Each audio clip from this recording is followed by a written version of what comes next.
When I think about workforce in 2016, I think about what it actually looked like in 2014. So back in 2014, we saw many of our tech giants sharing their diversity numbers. This is the first time that we had really, as a full technology industry, say, like, let's take a look at kind of where we are.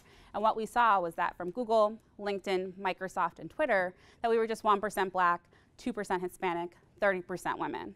At this time, I was actually working at Google. I was on their diversity and inclusion team, helping to recruit more diversity, more technical talent for their diversity initiatives. And when I was thinking, like, what is the issue? What is the problem that we're trying to figure out? Why is it so difficult to find diverse technical talent? And as we went through and started recruiting, I started to realize that this problem isn't just about the employer brand, getting them directly connected to the company. It's really understanding what it's like to be a diversity candidate going through this process. I remember going out and recruiting a candidate that I thought was stellar on paper. Here she was, first in her class. She had a 3.7 GPA, graduating from Fisk University. I said, oh my God, you are the unicorn that we've been waiting for. And here was her opportunity to come and interview at an amazing company like Google. As she walked into her interview, super excited, very much so thinking about being first in her family to go to college, first to ever go and interview at Google for her class, she ended up walking in, she saw the engineer on the other side, and she started to cry. And in that moment, I think that's when she realized that being the first means that you have to be extremely brave. And being first means that you have to kind of pave your way as you go through it. And for her, she saw a coding challenge that she had no idea how to address. And for me, that was the most heartbreaking moment when I realized that it's not just about focusing on, here's the job, you have to take this job. There's so much more that goes into it. I wondered about her curriculum. I wondered about what she had learned. I wondered about her support system that got her to this place. So ultimately, for me, I sat there wondering, how best can we help support diversity talent as they go through this? I also went through the same thing when I started my career. I was first in my family to go to college, first in my family to ever work at a startup company, and first to ever go and work at Google.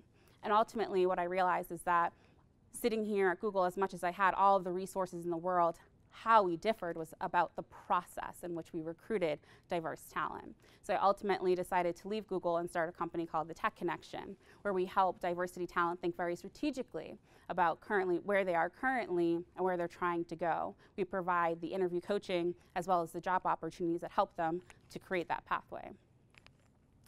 As we've gone through now with the Tech Connection, we get to see so many really great candidates and so many really great employers that are passionate about diversity and inclusion.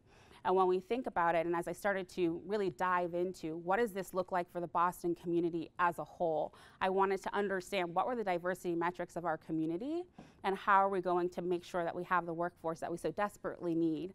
So when I looked at the diversity numbers for our community, we're 22% Black, we're 17% Latino. How is it that this community isn't making it into the job opportunities that we have available?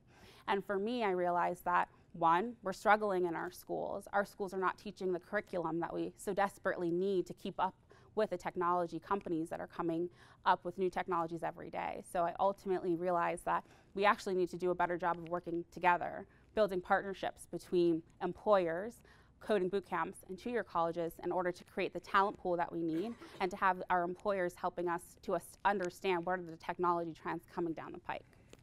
So as I thought about how best to put these all together, I really wanted to make sure that individuals understood that when we work together, we can actually create the workforce that we so desperately need.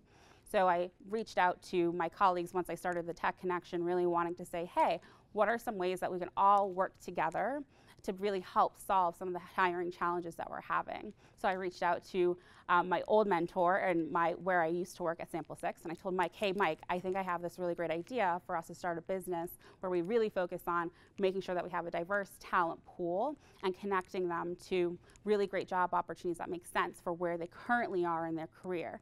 My employers are very much so rapid at hiring very quickly. How can we do this? And he said, that's a great idea. You should totally do this.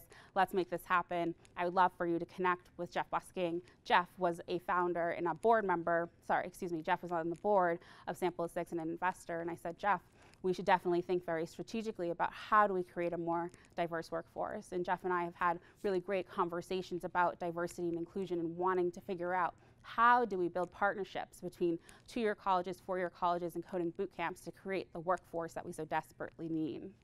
So most recently, for the last year, we've all worked together to say, hey, why don't we all sit down at one table and actually talk to one another, instead of pointing the fingers of blame from here to there to everywhere else, but where we actually need to focus